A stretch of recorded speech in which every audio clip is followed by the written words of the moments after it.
Day one of a brand new quarantine classification in the NCR Plus bubble. The Health Department says safeguards are in place for the implementation of GCQ with heightened restrictions.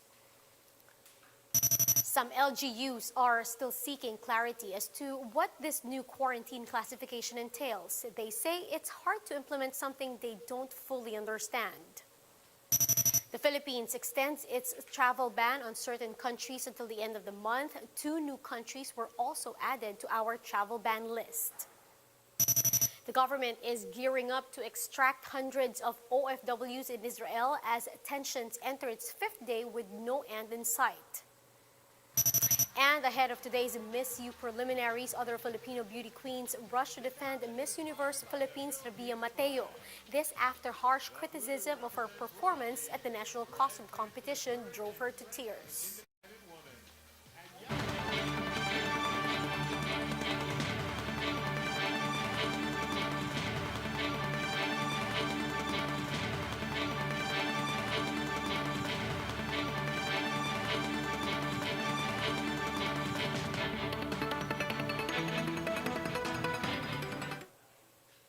The Health Department says safeguards are in place for the implementation of a more stringent GCQ and NCR+. Undersecretary Maria Rosario Vergere said they saw indicators that Metro Manila and nearby provinces can handle the shift to GCQ with heightened restrictions. But Vergere warns the reopening of the other sectors of the economy should be done slowly to prevent other surges in cases.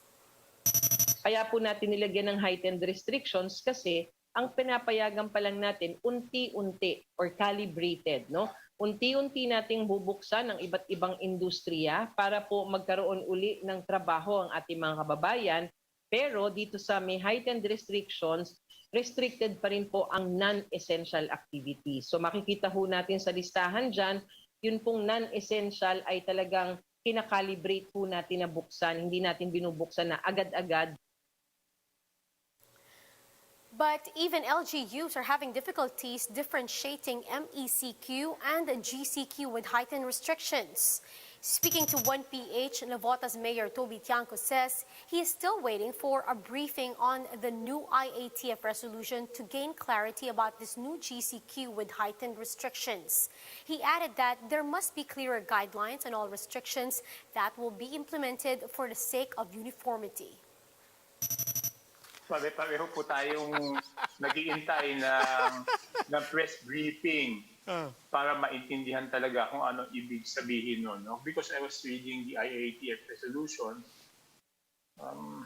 parang pareho lang naman. Mas maganda sana kung may checklist na lang, di ba? Para madali. Naka-breakdown na? Oo, yung subtitle lang, ito pwede, ilang percent, ito pwede, ilang tao. So madali para doon sa mga kababayan natin at madali din doon sa mag-i-implement para hindi iba-iba yung interpretation. The MMDA says there will still be free movement within the NCR Plus bubble during GCQ with heightened restrictions. Speaking to 1PH sa Totoo Lang, MMDA General Manager Jojo Garcia says there will only be border controls when going in and out of the bubble. But Garcia said public transportation will be available in the NCR Plus. Yung NCR mismo, hindi ka lalagyan ng checkpoint papuntang Rizal, papuntang Cavite, no? Ito yung tinatawag natin na free-flowing po, yung sa NCR bubble natin, pwede kang bumiyahe. Pero still, no, ito nga yung pinapaalala natin, nakikita natin na totoo, no? Na talagang pag tayo sumunod sa disiplina, nagpabakuna tayo, pwede tayong mag-back to the new normal, no? At pag tayo naman naging pasaway, pabaya, ayan, pwede tayong mangyari sa India sa atin. Garcia adds that they will ensure adherence to health protocols and roads even after curfew hours. Pwede natin yan bantayan, no? Sa mga kalsada, no? Mga minimum health protocols. Ang capacity niyan, I think it's 50%. No? Maglalabas po ang DOTR dyan. Ang importante lang po talaga, tuloy-tuloy po ang biyahe, no? Kasi may curfew po tayo ng 10, pero alam naman po natin yung mga APOR, no? Authorized person outside residence, pinapayagan po yan. Kaya importante meron din pong public transportation after 10 p.m. No? So, ginagawa po ng DOTR yan at siguro din lang natin yung minimum health protocol po na ilalabas ng DOTR, masunod po natin. The Philippines has expanded the coverage of its travel ban in a bid to halt the spread of the Indian variant of COVID-19. The travel ban now includes travelers from Oman and UAE. Existing travel bans on passengers coming from India, Pakistan, Nepal, Bangladesh, and Sri Lanka have also been extended until the end of the month.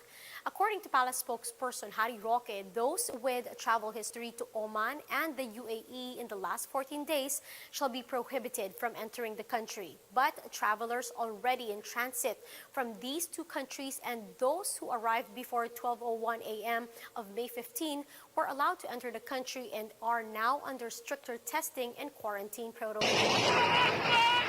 It's been 4 days of cross-border fighting and airstrike between Israel and Palestinian militant group Hamas.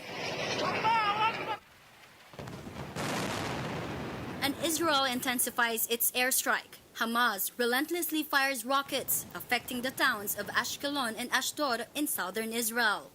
Every time she hears sirens, 32-year-old Pinay caregiver Lance Recto rushes to bring her employer and herself to safety in a bomb shelter inside the house. Lance says attacks have gotten more out of hand lately.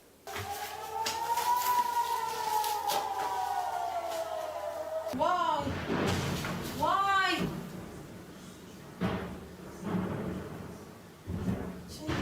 Saan yun ang lakas? Why? Diyos ko po, Diyos ko po. At one point, a rocket fell a few meters from the house, shattering their windows. She later found out that their neighbor's house had been hit. Her friend, an Indian national and a caregiver like herself, was among the casualties. Meanwhile, 34-year-old caregiver Ador captured how the Iron Dome defense system of Israel intercepted some of the rocket fired by Hamas, but some still managed to hit buildings and vehicles. Sa war na experience ko simula 2011, 12 until 14, ito po yung pinaka-worst. Biruin mo, in 3 days, 72 hours, almost 1,350 rockets ang sinend nila dito sa Israel. Ador showed us where they seek shelter every time they hear the siren. Dito po ang shelter namin. Ito po yung pinaka-safe na pwesto. Yung kumbaga hagdanan po ito, pero matibay po yan. Yan. Kung makikita mo po dito, halos puno to ng tao pag may siren. May picture din ako mapapakita sa inyo mamaya. Nandito yung mga tao. Diyan sila nakapwesto. Kasi ito, hindi ito mapapasok to ng missile. Ador and Lance are fortunate. Their residents are equipped with bomb shelters. But other Filipinos like Berna Bianzon are not as lucky. Andito lang kami sa makalabas ng aming pinto. Wala kaming shelter. Israel's ambassador to the Philippines, Rafael Harpaz, condemned attacks by Hamas. More than 1,700 rockets were falling on civilians in Israel. Hamas is attacking from civilian areas in Gaza to civilian areas in Israel. It's a war crime. As they monitor the situation, the Labor Department is preparing to repatriate OFWs who want to go home. But for Lance and Ador, leaving is not an option. Hindi natin sigurado, baka mamaya magkaroon na ng katahimikan. Hindi naman po solusyon ng umuwi. Ano po, kaya pa naman po sa totoosin po. For News 5, Marian Enriquez, we are One News.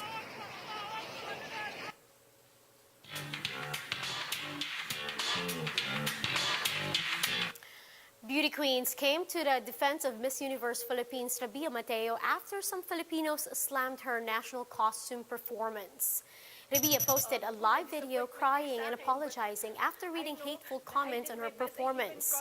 Miss Universe 2018 Catriona Gray told Rabiya that she does not need to apologize and pointed out that the segment isn't part of the scoring anyway. She also urged Rabiya to keep on fighting. Miss Universe Philippines 2014 MJ Lastimosa also backed Rabiya. She tweeted, "Haters can never break a determined woman with a pure heart." Meanwhile, speaking to 1PH, Miss Universe 2012 first runner-up Janine Tugonon says she thinks Rabiya has a shot at winning the crown and urged Rabiya to just focus on her supporters. nakita ko yung performance niya sa national costume. Hindi ko pa nakita lahat ng candidates, so I cannot really like gauge kung sino yung mga kalaban niya. Pero based sa performance niya sa national costume and based sa mga photos niya and how she carries herself, I really think na malaki yung chance niya to win. So I'm really hopeful. I understand where she's coming from. Pero at the same time din, you have to focus din yung sa mga nagsusupport sa iyo and yung mga nagbibigay ng mga constructive criticism. So you just have to balance, I believe, and just have that, like peace of mind and confidence na it's gonna be okay.